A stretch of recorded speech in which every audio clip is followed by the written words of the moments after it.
জেবু কি নামটি পরিচিত লাগছে? যারা নিয়মিত বিএনপির ভারপ্রাপ্ত চেয়ারম্যান তারেক রহমানের বক্তব্য শোনেন তাদের অনেকের কাছে কিন্তু এই নামটি পরিচিত।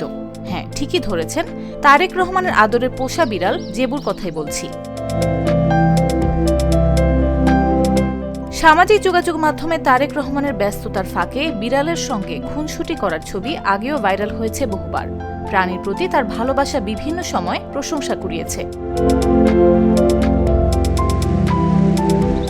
এর আগেও নিজের ভেরিফাইড ফেসবুক আইডিতে জেবুর সঙ্গে কাটানো কিছু মুহূর্ত শেয়ার করলে তা ভাইরাল হয়।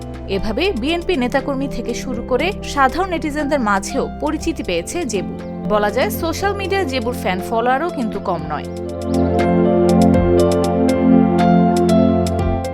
সম্প্রতি বিবিসি বাংলাকে দেয়া এক সাক্ষাৎকারে তারেক রহমান তার পোষা প্রাণী এবং প্রাণী প্রেমের বিষয়ে খোলামেলা কথা বলেন। তিনি হাসতে হাসতে জানান, বিড়ালটি মূলত তার মেয়ের, তবে এখন পরিবারের সবারই আদরের হয়ে উঠেছে।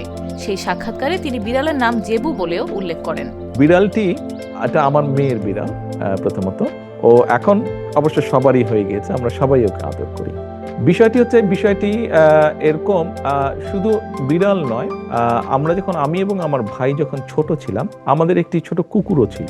ইভেন তখন আমাদের বাসায় আম্মা উনি হাঁস মুরগি পালতেন, ছাগলও ছিল আমাদের বাসায়, উনি ছাগলও কয়েকটি পালতেন। এদিকে দীর্ঘ 17 বছর পর আগামী 25 ডিসেম্বর দেশে ফিরছেন তারেক রহমান। ইতোমধ্যে প্রয়োজনীয় প্রস্তুতিও সম্পন্ন হয়েছে। তবে রাজনৈতিক আলোচনার পাশাপাশি নেটিজেনদের মধ্যে নতুন প্রশ্ন, জেবুও কি আসছে তারেক রহমানের সঙ্গে? একটি ঘনিষ্ঠ সূত্র বলছে, সাইবেরিয়ান ব্রিডের বিড়াল জেবুর বয়স 7। ইতোমধ্যেই আলোচিত এই বিলাতি বিড়ালটির জন্য পাসপোর্ট সহ প্রয়োজনীয় সকল অনুমোদন নেওয়া হয়েছে। তাই নিশ্চিত করেই বলা চলে, তারেক রহমান শুধু পরিবার নিয়েই নয়, আদরের বিড়াল জেবুকেও সঙ্গে নিয়ে ফিরছেন। নিউজ ডেস্ক, জাগো নিউজ।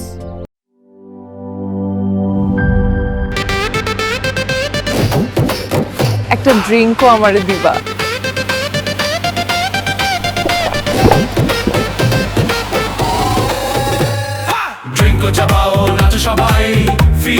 ড্রিঙ্কো হাতে তোমার বিয়ের, হলুদের অথবা রিসেপশনের নাচের ভিডিও #ড্রিঙ্কো দিয়ে শেয়ার করে জিতে নিতে পারো সিঙ্গাপুর হানিমুন ট্রিপ।